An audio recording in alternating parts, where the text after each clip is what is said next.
Hi అండి, అందరికీ నమస్తే. నేను మీ కల్పన. ఈరోజు మనం వేడివేడిగా ఇడ్లీ సాంబార్ ఎలా చేసుకోవాలో చూసేద్దాము. బ్రేక్ఫాస్ట్లోకి చాలామంది ఇడ్లీలోకి చట్నీ కంటే కూడా సాంబార్ ఎక్కువగా ఇష్టపడుతూ ఉంటారు. సో దానికోసం మనం ఇక్కడ ముందుగా ఒక చిన్న కప్పు కందిపప్పుని 2-3 సార్లు శుభ్రంగా కడిగేసుకొని, ఒక కప్పు పప్పుకి 2 కప్పులు వాటర్ పోసేసి కుక్కర్లో ఉడికించుకోవాలి.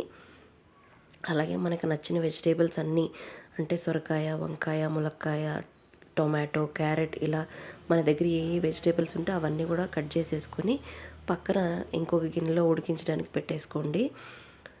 కుక్కర్లో పెట్టుకోవచ్చు, కానీ కొన్ని వెజిటేబుల్స్ మెత్తగా అయిపోతాయని నేను పెట్టలేదు, విడిగా ఉడికించాను. సో ఇక్కడ మనకి ఇంకో పక్కన ఇడ్లీ పాత్రలో, ఇడ్లీ ప్లేట్స్లో పిండి వేసేసి ఇడ్లీలు ఉడకడానికి కూడా పెట్టేశాను సైడ్లో. ఇక్కడ మనకి పప్పు బాగా ఉడికిపోయింది. పప్పు ఉడకడానికి మనం కొంచెం ఆయిల్ కనుక వేసామంటే బాగా తక్కువ టైంలో తొందరగా ఉడుకుతుంది. సో ఇక్కడ మనం కందిపప్పులో మన టేస్ట్కి తగ్గట్టు ఉప్పు, కారము, అలాగే చింతపండు గుజ్జు వేసాను. అలాగే కొంచెం బెల్లం వేయాలి. ఇవన్నీ వేసేసిన తర్వాత సాంబార్ పౌడర్ కూడా వేసేసి బాగా మరిగించుకోవాలి సాంబార్ని.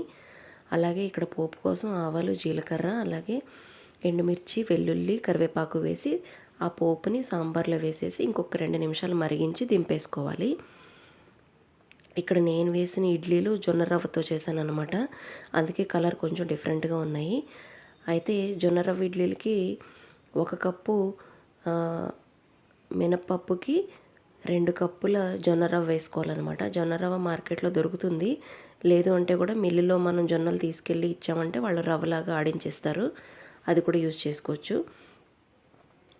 మీరు మిక్సీలో కనుక వేసుకున్నట్టయితే కొంచెం చల్లారిన అన్నాన్ని కనుక వేసి పిండి రుబ్బితే చాలా మెత్తగా వస్తాయి అన్నమాట ఇడ్లీలు. ఇలా మనం వేడి వేడి ఇడ్లీ సాంబార్ బ్రేక్ఫాస్ట్లో ఎంజాయ్ చేయొచ్చు. Thank you.